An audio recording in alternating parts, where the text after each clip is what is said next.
Jamie Ray with Jamie Ray Vintage. Today's DIY is a coffee filter wreath. I'm going to show you how to take a foam wreath, some coffee filters, and chalk paint and turn it into a beautiful piece of home decor.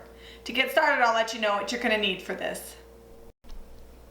You're going to need a glue gun, a pencil, a wreath, about 200 to 400 coffee filters depending on how full you want to make it. My wreath is 12 inches, but you could use any size. You're going to need fairy chalk mother paint. I'm using Mint to Be, a bowl, some water, and then you're going to want to line your cookie sheets with aluminum foil so you don't get any chalk paint on your cookie sheets. To get started, we're going to be making our dye. I'm using fairy chalk mother paint and Mint to Be, but you can dye it any color that you want. If you want to buy fairy chalk mother, be sure to go to jamierayvintage.com, and I've got all my color selection on there. Your ratio of chalk paint to water is about 10 to 1. If it's not exactly that, that's okay because it doesn't really hurt anything either way. If you want it to be lighter, then you add more water. So you're just going to mix that all together. Fairy chalk mother is water based, so it mixes well. You can kind of see, I'll show the consistency. It's pretty soupy. It's pretty much almost like water is a good consistency. Once you've got that all mixed, you're going to take your coffee filters, about 20 at a time, and you're going to submerge them in. Let me move this out. You're going to submerge them into your mixture.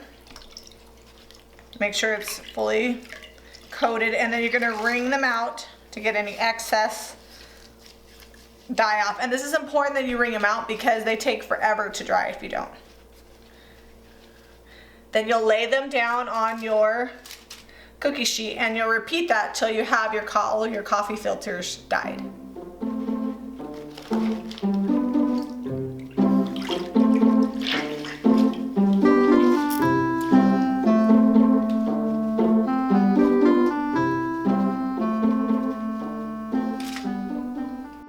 So all my coffee filters are dyed in my Mint to Be, and I'm going to bake them at 245 degrees for half an hour.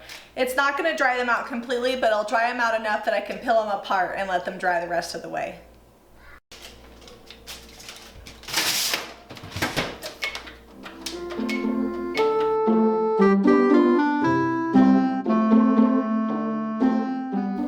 All of our coffee filters are dry. We peeled them apart.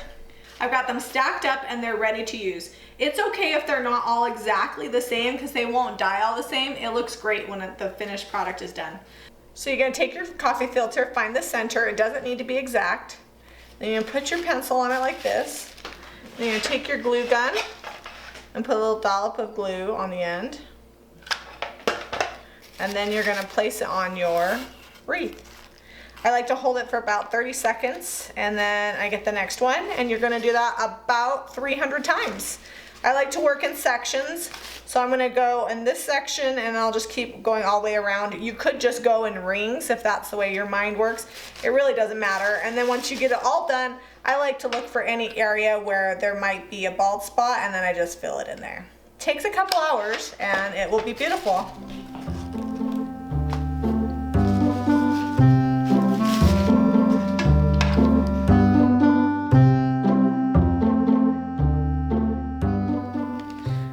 You need to hold it for about 10 to 30 seconds, depends on how hot your glue is and how long it takes to dry, just enough that it's not falling off.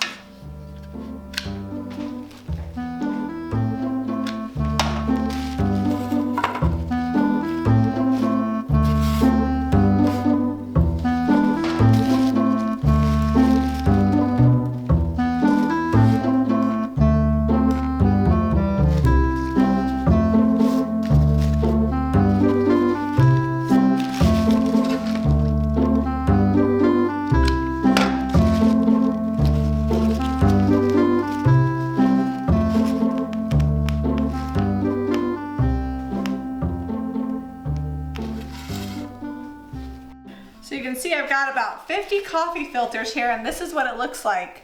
I'm going to keep going all the way around until it's nice and fluffy and full. So I want to show you the back of the wreath. You need something to hang it with. So I just used some old cording from an upholstery project, but you could really use ribbon or anything sturdy enough to hold it up. And I just made a loop and I hot glued it directly to the foam. The nice thing about the hot glue is it kind of melts the styrofoam as well, so it creates a real secure bond. And this wreath isn't very heavy, so this will work to keep it up on my door. Hey guys, we've got a wreath all finished here. I stayed up late with some girlfriends getting it finished. I think it looks amazing. Next project is going to be to paint this yucky old door. Comment below with the color you think I should do it. Be sure to stay tuned after this. I'm going to have Zeb show some pictures of some wreaths with just plain white coffee filters that aren't dyed and natural coffee filters to show you all the versatility this project has. Be sure to give us a thumbs up and subscribe to Jamie Ray Vintage for more DIY.